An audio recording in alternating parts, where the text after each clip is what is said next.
Assalamualaikum warahmatullahi wabarakatuh. Perkenalkan, nama saya Sylvia Diniati, NIM 210401078 dari kelas EKS 2C. Baik, di sini saya akan menjelaskan tentang pertumbuhan uang dan inflasi. Yang pertama ialah pertumbuhan uang. Uang adalah salah satu hal yang sangat penting dalam perekonomian atau kegiatan ekonomi di seluruh dunia. Uang adalah salah satu aset yang digunakan dalam kegiatan sehari-hari di dalam masyarakat untuk membeli barang atau jasa dari orang lain. Adapun fungsi uang itu sendiri ialah sebagai alat tukar, di mana uang itu muncul untuk menggantikan sistem barter yang dianut oleh masyarakat sebelum era modern. Nah, di mana nilai tukar mata uang itu mencerminkan keseimbangan permintaan dan penawaran terhadap mata uang dalam negeri maupun mata uang asing. Nilai tukar mata uang itu cenderung berubah seiring waktu, sehingga harus diperhatikan dalam melakukan investasi. Adapun investasi itu sendiri merupakan penanaman modal sekarang guna mendapatkan manfaat atau balas jasa atau keuntungan di kemudian hari. Namun, dalam berinvestasi tidak selalu menguntungkan. Ada halnya orang yang berinvestasi mengalami kerugian.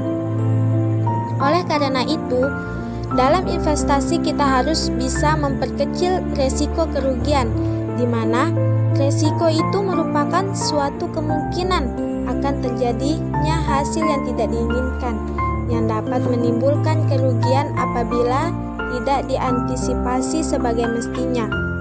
Resiko itu juga tidak harus dihindari, melainkan kita harus memperhitungkannya. Kestabilan ini nilai tukar mata uang bagi sebuah negara sangatlah penting.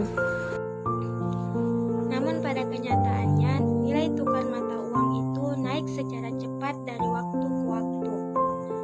Naik turunnya mata uang di pasar menunjukkan volatilitas mata uang di suatu negara dengan negara lain. Adapun volatilitas itu sendiri ialah jarak antara nilai tukar mata uang di suatu negara. Yang kedua adalah inflasi. Adapun inflasi itu sendiri adalah naiknya harga barang atau jasa secara umum dan terus-menerus. Dalam pengertian lain, inflasi adalah naiknya harga barang dan jasa secara umum yang dikonsumsi oleh rumah tangga. Adapun indikator yang biasa digunakan untuk mengukur inflasi itu adalah indeks harga konsumen atau biasa disebut dengan IHK.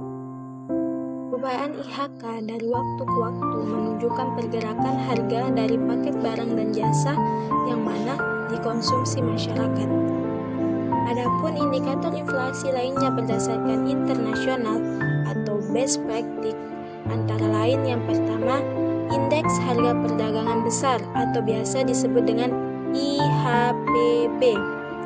Harga perdagangan besar dari suatu komoditas ialah harga interaksi yang terjadi antara penjual atau pedagang besar pertama dengan pembeli atau pedagang besar berikutnya dalam jumlah besar pada pasar pertama atas suatu komoditas.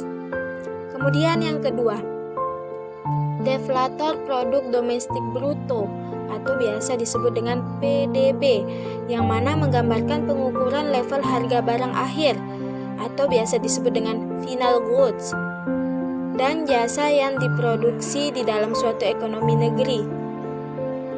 Deflator PDB dihasilkan dengan membagi PDB atas dasar harga nominal dengan PDB atas dasar harga konstan.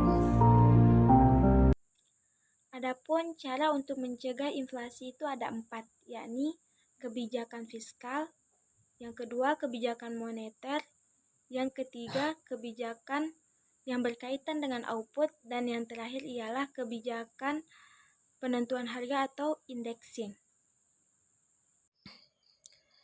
Nah, Adapun cara mencegah inflasi itu kan yang pertama tadi ialah kebijakan fiskal. Yang dimana kebijakan fiskal itu menyangkut pengaturan tentang pengeluaran pemerintah serta perpajakan yang secara langsung dapat mempengaruhi permintaan total dan dengan demikian akan mempengaruhi harga. Kemudian yang kedua, kebijakan moneter.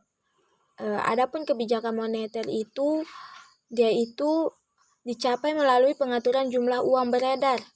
Bank sentral dapat mengatur uang giral melalui peralatan moneter, seperti dengan cara pelaksanaan operasi pasar terbuka, menetapkan tingkat diskonto, serta penetapan rasio cadangan wajib minimum. Yang ketiga, kebijakan yang berkaitan dengan output, di mana kenaikan output dapat memperkecil laju inflasi. Kenaikan jumlah output ini dapat dicapai misalnya dengan kebijakan penurunan biaya masuk sehingga impor cenderung meningkat. Bertambahnya jumlah harga dalam negeri cenderung menurunnya harga. Kemudian yang terakhir, kebijakan penentuan harga atau biasa disebut dengan indexing. Ini dilakukan dengan penentuan harga serta didasarkan pada indeks harga tertentu untuk gaji ataupun upah, atau gaji upah secara real atau tetap. Kalau indeks harga naik, gaji ataupun upah juga dinaikkan. Baiklah, itulah tadi yang dapat saya jelaskan tentang pertumbuhan uang dan inflasi. Kurang dan salahnya mohon dimaafkan.